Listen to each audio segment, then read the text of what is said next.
overview of the risk assessment template and all of the sheets that are part of it. For example, you see down here reference tabs, a little bit further on information about the country and geographical data, risk analysis, and so forth. I'll go through each of these categorizations individually. First, the reference tabs. The reference tabs provide helpful reference information but do not need to be filled out. The Indicators and Thresholds tab lists each of the risk indicators and their associated risk thresholds.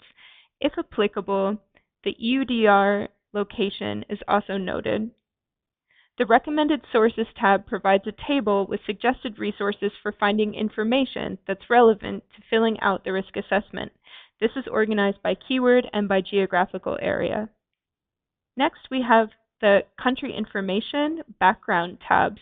These include the Country Overview and the Supply Chain tabs. These are the places where background information is provided.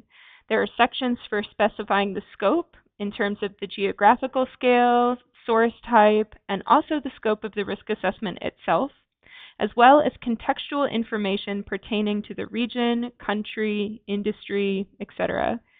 The entries in this sheet should be short, descriptive texts that explain the picture of risk within the country pertaining to the commodities being evaluated.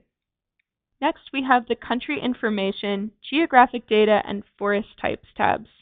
This encompasses the Geopolitical Scale tab and the Source Type tab. Both of these sheets provide space to record information customized to the local or country context. The Source Types tab provides space for recording relevant characteristics for each source type present. Similarly, the Geopolitical Scale tab provides spaces for recording characteristics for each of the provinces, regions, states, or whatever other geopolitical designations are present in the country and which are relevant for assessing risk.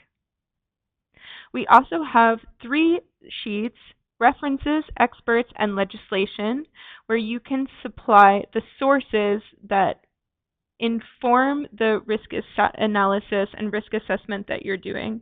So the risk analysis sources are the places to enter the background evidence which supports the assessment of risk for each indicator.